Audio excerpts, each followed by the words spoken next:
Welcome to the Kuyperian Commentary Podcast. I'm your host, Rick Davis. Our guest today is Tom Garfield, who comes to us from Moscow, Idaho.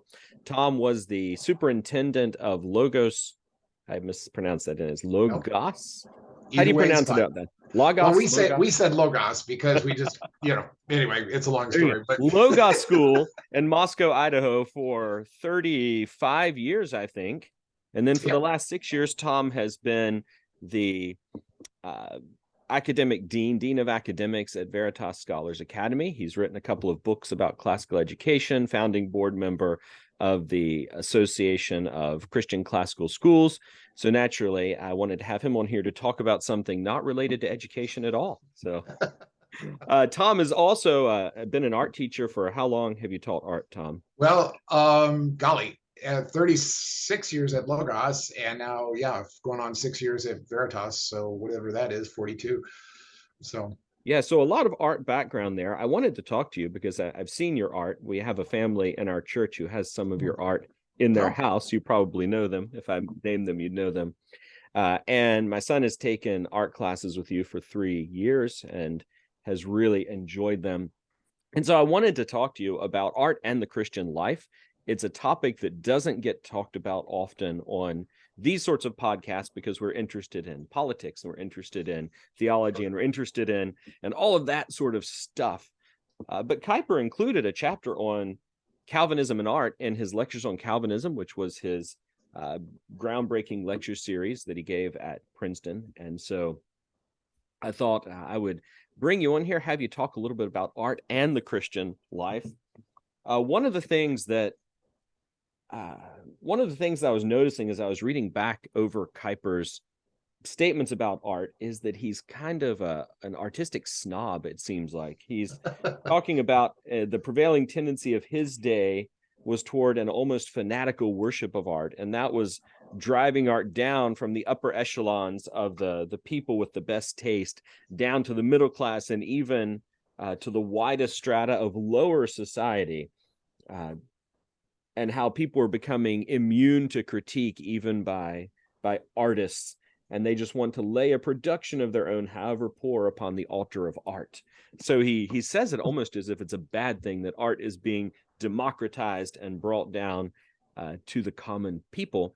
Seems a little odd. I'm not sure where he's coming from there, but I wanted to talk to you. As an art teacher, you are teaching the common people to paint and to draw and to do art. Almost as if everybody should learn, almost as if everybody should have a little bit of art education in their life. Why? Why would you do that? Right. Well, because I do believe that everybody should have a little bit of art in their lives. And there has been for generations this idea, this myth that because art is a skill, and many people would put it on a pedestal of saying art is kind of unreachable by the common masses, sort of like Kuyper saying, is that therefore it's dismissed. It's sort of like, well, only the elite kids, only the talented kids really should do art. I remember when I was in elementary school, public school, and the teacher, it wasn't we didn't have an art teacher. We had just the classroom teacher. And she'd hand out the paper, the manila paper, and we already had our crayons. We had the fresh crayons from right, from purchasing them back in September. And I loved it. I was like, yay, it's time for art, and I don't remember being given any guidance as what to draw, to do. But that was okay. I just had fun. And I remember looking around at my peers, and many of them was like, oh, I hate this, and whether they said it or not, they just kind of, it was obvious that they were bored, not interested, or worse. And that attitude goes forward into adulthood. And so most adults, you talk about art, what's one of the first things they say? Oh, I can't draw a stick figure. And it's almost like this, well, I'm a normal person, I can't draw a stick figure. Well, that's not, what if we said, well, those books, I can't read a paragraph.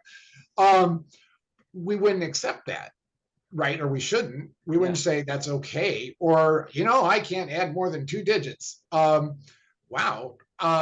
That's not acceptable. And it used to be that a knowledge of the arts was kind of a standard part of a good education. You know that from a Yeah. classical education.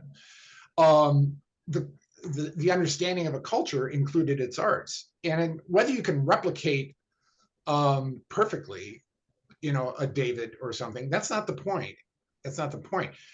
Art is a skill. Art is something, and I don't want to get too carried away at this point. I want to answer your question, but I do believe art is a skill. Art is something that opens us up to the beauty that is around us. Yeah.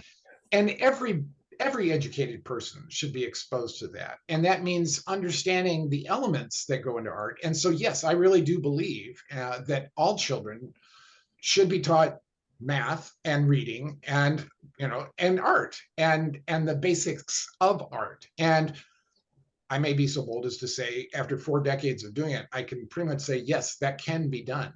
And no, that doesn't mean they're going to go on and be a Michelangelo any more than somebody's going to go on and be a Shakespeare if they are writing papers. Okay, that's not the point. The point is the exposure to the skills. So Yeah. I kind of understand what Kuiper's saying, and I think he's right to an extent, as far as the fact that art can be demeaned if art as a form can be demeaned if it's treated as, oh well, anybody can do it. We need to unpack that a little bit more, but we could do that if you want to. Yeah, we could. Yeah. And I was even thinking you're talking about art as a skill in the Renaissance. Art was a trade. It was a learned skill, like being a plumber, being a clockmaker. You would go and apprentice to be an artist. It wasn't I think even in Kuiper's day, and this might have been a little bit of his problem, was you had what I think Doug Wilson calls the cape and beret syndrome. He was in the early 1900s, so that was when you first started getting the ideal of the starving artist who's good for nothing in society but to paint things that won't be worth anything until after he's dead, and then we'll realize what a genius he was all along, and we never knew. And maybe he's reacting a little bit to that kind of impetus. I don't know the cultural background there. I think Chesterton was the one. In fact, I know Chesterton was the one who was talking about educating women in one of his essays, particularly to be mothers, because they're going to be educating their own children. And that's where you get that famous Chesterton quote, "If a thing is worth doing, it's worth doing badly," which a lot of us have heard that. And he was specifically talking about art and literature. We want our mothers to be broad generalists. They need to know a little bit of everything. They need to be able to dabble in art, and they don't need to be an expert to pass that on to their kids, because if it's worth doing badly. It's worth to get a little skill. What do you think of that idea in relation to art, or maybe playing an instrument? You need to be exposed to it at least, even if you're not going to become an expert. Right. I would generally agree with it, but I'd also and Chesterton, like he did so many times, is a great observer of life, and really, we resonate with him because he says it so well. He says what we all kind of think or come to realize, and he just nails it. But I would say, don't stop there, is what I would say, is don't stop there. Yes, anything worth doing is worth doing badly, but why not go a little bit further, go anything worth doing is worth doing well, as this phrase actually is, and go beyond the badly and use the experience and grow and learn. In other words, it can be done. And that's what I was saying before, is I didn't have any formal education in art until I got to high school, or maybe junior high, to be fair. In college, and this is so sad, at the University of Idaho, I will name it because it should be shamed, the art education there was pathetic. And they did not teach us skills. They didn't teach us techniques. Literally, they didn't say, here's a number 6B temp pencil, and it's good for doing this kind of effect. Instead, they say, get these things, and now we're going to use these things, and just use them. I understand why they didn't do that, because when you start talking about skills and techniques, particularly in art, no pun intended, or maybe I am, you're drawing a line. You're saying, um, by using these techniques and skills, you will improve in your artistic ability, which is true. But what is that saying? That's saying there's a range of good from bad to good. Okay, there's a range. In other words, there are standards. Okay, and there are standards that we can recognize and saying that's not good art and that is good art. And one of the standards of good art is, oh look, they use these skills that can be taught and they use them effectively. Okay. Yeah. So in other words, the poor homeschooling mom that you're referring to, yes, she should introduce her children to art. But thankfully, especially today, now with the growth of homeschooling and classical education and all that, there are things to guide her. There are texts to guide her so that she can, even as just a mom with no art training, she can use this book. One of the books I like, I'll just name it, is Mona Brooks' Drawing with Children. It was one of the early books I identified at Logos to help our teachers teach art to their elementary classes, because I knew I couldn't get around to everybody. And so this was a really great book for children and teaching them how to imitate drawing well. And even if the person who is the teacher doesn't have a real background in art, just that aspect of imitation was excellent, was a really good way to go. So yes, Chesterton's right, but I'm saying let's not stop with doing it badly. There are ways to get it done well. Yeah, and I think Chesterton is reacting a little bit against the professionalizing of everything in the 20th century. He talks about, and I know this from experience, grandparents with instruments who would just play. Everybody, poor people, everybody had an instrument they could play and would make their own music. And then in the 20th century, we decided we're going to pay professionals to make all our music for us, and we'll buy records and CDs, MP3s. Well, both in music, and because music's part of the arts, of course, and so we're not just talking about visual art. We can be include, of course, dance, drama, music. One of the very saddest aspects of this idea that Kuiper is kind of referring to, but also this idea of the elite, the art world telling us what is art. One of the saddest aspects is that they have now divorced themselves from the common people, if you will, and in fact kind of despised them and said, you're the unwashed, you're the unclean, you don't understand the higher calling of the art world, and let us, the called, let us tell you what is art. And by and large, the population has said, okay, fine. Right? If something comes up on the auction block in New York at Christie's or something, and it looks like a big orange square, and it sells for $25 million, instead of a shock, it's sort of like, well, okay, we were told that's great art, and some moron who bought it for $25 million was convinced that that's worth that. Right. Yeah. One of my favorite examples that I do every year with the kids is a relatively recent example of this, of the banana on the wall. Maybe you've heard of this. Yeah. Okay. Yeah. Down in Florida. I don't know if your listeners have, but this was just within the last couple of years. An artist, I am using scare quotes, literally taped a banana to a wall in a gallery with, I believe, duct tape. And it was auctioned off, and it went for $126,000. Okay. And the story doesn't stop there. So this guy bought it for 126 grand. Well, obviously another envious artist of some sort literally ripped the banana off the wall and ate it. Okay. I mean, you can't make this stuff up. And he ate it. And the reaction, was shocking, of course. And people thought that the banana artist would be quite upset, but he wasn't, probably because he got his 126K, but also because, as he said, Well, bananas only last about a week. I was going to replace it anyway. Yeah. Okay. This is the world that we're told is art, Hmm. right? That's it kind of reminds me of the Banksy story where the Banksy picture was being auctioned and right after the gavel comes down and the people who've Yes. bought it, it shreds. They shred the painting, or the drawing. And it's that sort of idea of impermanence, I guess, in Right. art. I don't know, that it doesn't even have to be there to be art.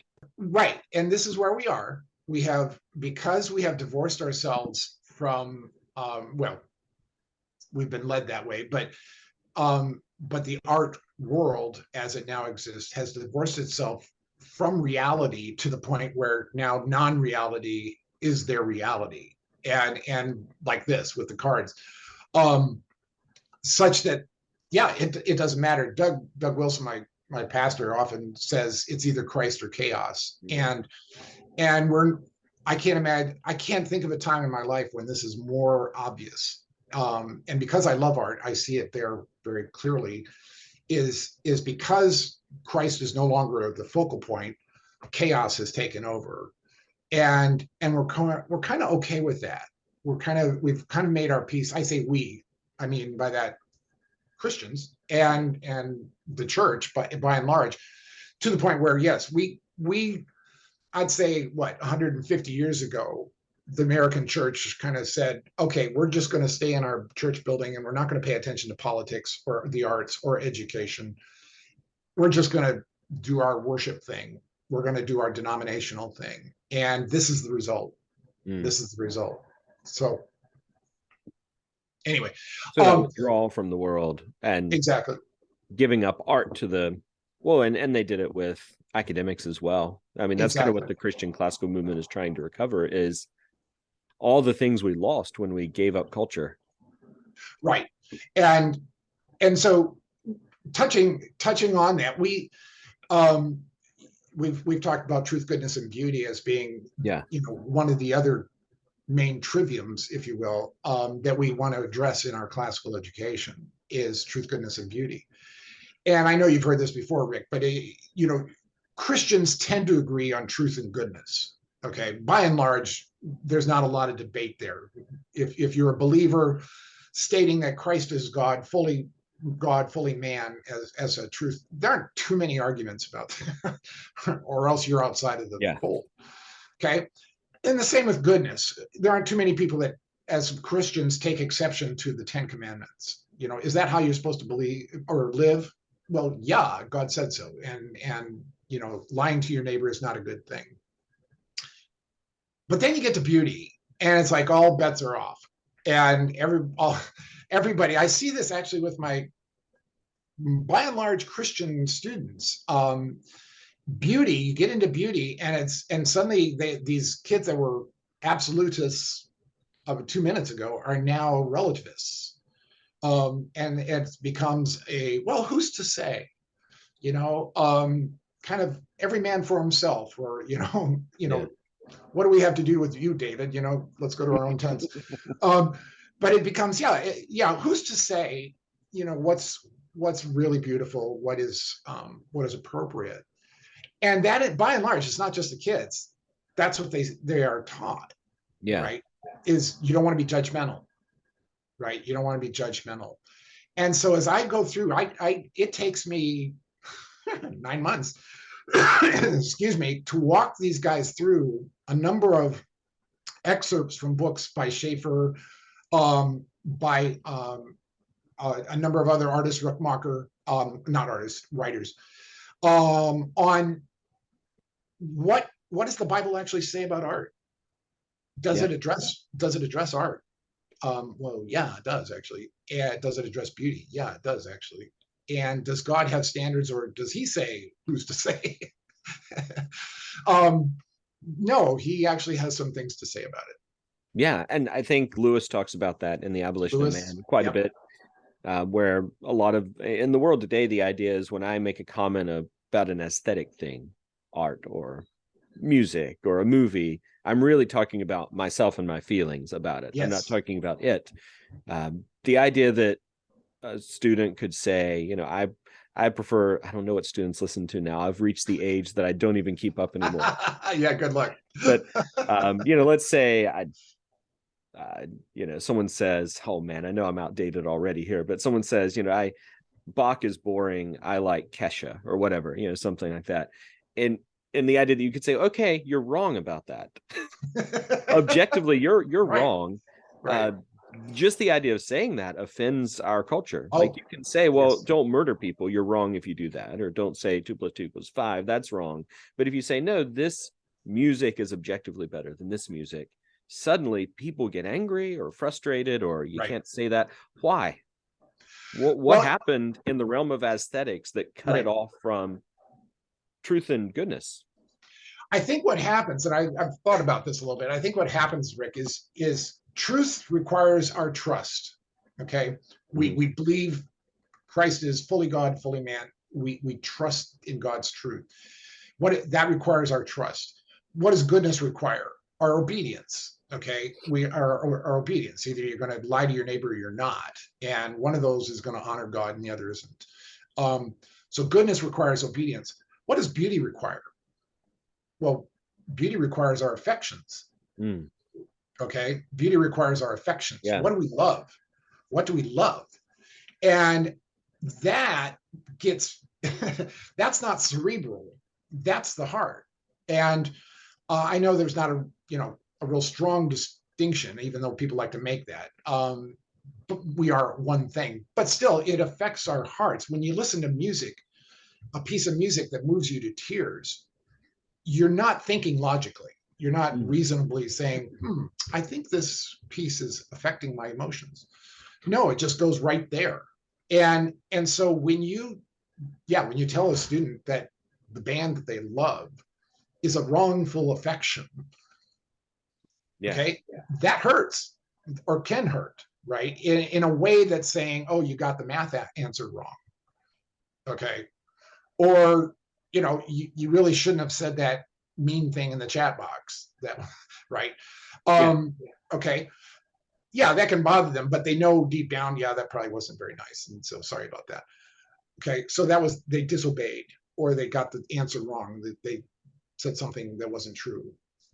But when you say your affections are misplaced, there's a sincerity that's there. Like, wow, how many times is, how many sincere people make bad art? Well, lots of them, Yeah. lots of them. And I'm not saying they're bad. They're not wrong. It's Mhm. not violating any commandment, but it's not good art. And why isn't good art? Well, I could probably unpack that with them and say, well, for one thing, your perspective is terrible. Okay, I mean, in the sense of Mhm. how you accomplish that. Yeah. You use colors that are just really not working together, or whatever, or your subject is inappropriate. Okay, but but to have misplaced affections really gets where people live. Um, at Logos, we had this massive civil war when we went from not having uniforms to having uniforms. You know what I'm talking about? Oh yeah. After 17 years, we made the decision to bring in uniforms. Woof.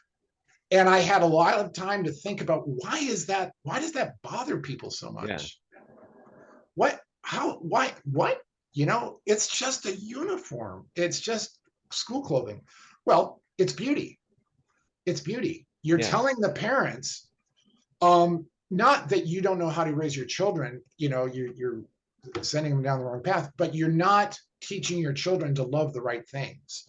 And we're going to help you make your child beautiful. Yeah. and and wow, it just caused a major reaction. Okay, Yeah. as it does everywhere. I mean, that was hardly unique. I know it happens, everywhere, unless Yeah. schools start with it, but that's another story. But anyway, so that's why, to answer your question, I think that's why is you're telling people what you love is not worthy of your love. So, Tom, one thing I did want to ask you about with regards to this, because it does seem like ordinary people, the common masses, have sort of been cowed by the art institutes, the experts who say we're going to tell you what art is. Right. And aesthetics are just subjective. Beauty is only subjective.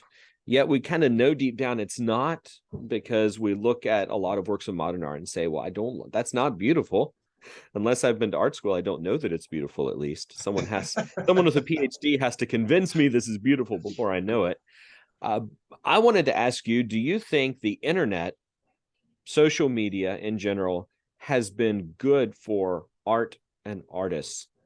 Because one thing I've seen is a lot of self-taught people who are putting out some really quality work who haven't come from the art institutions. Right. What do you think? Right. Yes and no. Of course, that's social media, right? It's a two-edged sword. But let's focus on the positive side. I agree. I think We're it has. post-millennialists here, right? What's that? We're post-millennialists here. We're looking for the Yeah, yeah, positive. we are, so we can be positive. Um, yeah, no, I agree with you. I think um, much like I taught history for many years, and so I tend to immediately go there in terms of examples. But much like that, the computer and even more the internet really helped bring down the fall of the Soviet Union by exposing people to what was really going on outside of their pathetic empire.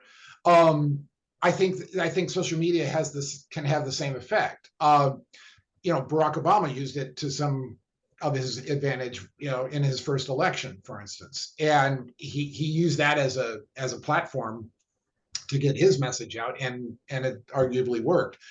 Um, so that's not the positive side; that's a negative side. But anyway, the positive side is yes, we're seeing a lot more art, real art, through that than we would ever see at the Guggenheim, for instance. Okay, or any other platform. Where else are the common people, if you will, going to see images? And of course, it's going to be social media. Mm-hmm. And so I agree. One of the things I pointed out to the kids, and now I have to adapt it a little bit, is where are the great artists today? Did everybody, did they all die off?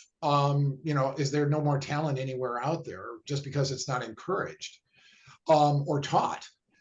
So there aren't any talented people. Well, yeah, there are tons of talented people. Do we have any Michelangelos today? Do we have any Da Vinci's today?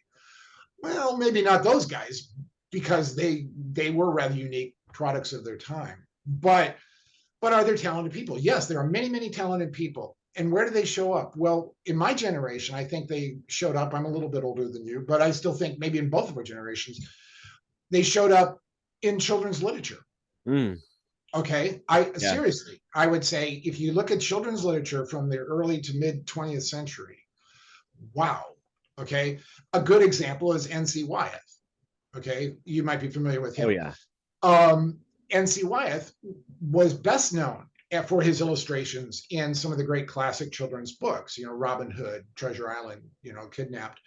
And every one of his was a work of art. It wasn't just an illustration. It was a work of art. So he wasn't the only one. And then, of course, you get into Norman Rockwell. And, he didn't illustrate children's books per se, but he illustrated popular magazines, Saturday Evening Post.